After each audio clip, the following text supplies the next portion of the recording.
Doctor کے پاس جائے. عورت کو اجازت ہے ضرورت پڑ جائے گھر میں سودا سلف نہ آتا ہو تو لینے چلی جائے. عورت کو اجازت ہے اگر گواہی کی ضرورت پڑ جائے تو پردہ کر کے قاضی عدالت کے پاس گواہی دینے جائے. عورت کو اجازت ہے حج پہ جائے. عورت کو اجازت ہے عمرے پہ جائے. عورت کو اجازت ہے کہ اگر کسی وقت جہاد کے لیے عورتوں کی ضرورت پڑ گئی تو حضرت فاطمہ اور جناب عائشہ کی سنت ادا کرے جہاد کو جائے.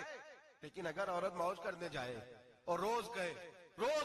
وہ دیکھیں نا فلاں پارک میں تھے آپ تو کبھی گئے ہی نہیں, فلاں جگہ تھے آپ کے پاس تو فرصت ہی نہیں, فلاں میری سرگودے والی بہن کا خامن تو روز لے کے جاتا ہے آپ نے تو کبھی توجہ ہی نہیں فرمائی. روز پیغام دیتی رہے میرے حبیب کریم سید عالم صلی اللہ علیہ وسلم نے فرمایا جو بی بی بن سور کے بلا ضرورت بازار جائے,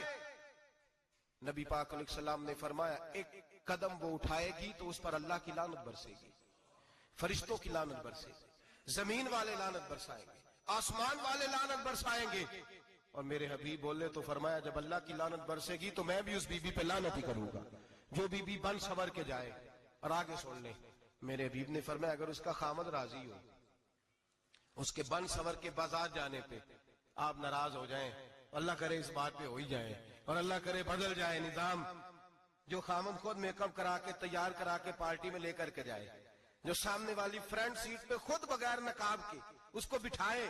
جو موٹر سائیکل کی پشت پہ خود تیار کرا کے بٹھائے اور جو خود کہے تو چلی جانا جا تو شادی بھی تو دیکھا فلاں کام بھی تو کرا میں آزاد ہوں. میرے حبیب نے فرمایا جس کی بیوی بن سور کے جائے, جس کی بیوی میک اپ کر کے جائے, چیلم پہ بھی بیوٹی پارلر سے ہو کے جاتی ہے, جس کی بیوی بن سور کے نکلے وہ راضی ہو, وہ خوش ہو. بعد ایسے منع کرتے ہیں ناراض ہوتے ہیں وہ گناہ صرف عورت کے ذمے ہے, لیکن اگر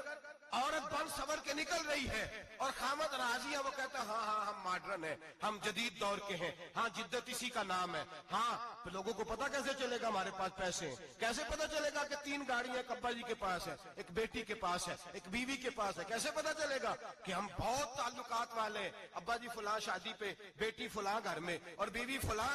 گھر چلی گئی, ہمارے تعلقات زیادہ ہے اس لیے ہمیں زیادہ جانا پڑتا ہے. میرے حبیب کریم علیہ السلام نے فرمایا عورت بن سور کے جائے خامد راضی ہو وہ جتنے قدم اٹھائے گی اتنے ہی اپنے خامد کے لیے جہنم میں مکان تعمیر کرے گی. فرمایا اس کے خامن کے لیے اتنے مکان دوزخ میں تیار ہو گئے, وہ جلایا جائے گا, وہ تپایا جائے گا, وہ جہنم کی آگ کا ایندھن بنے گا.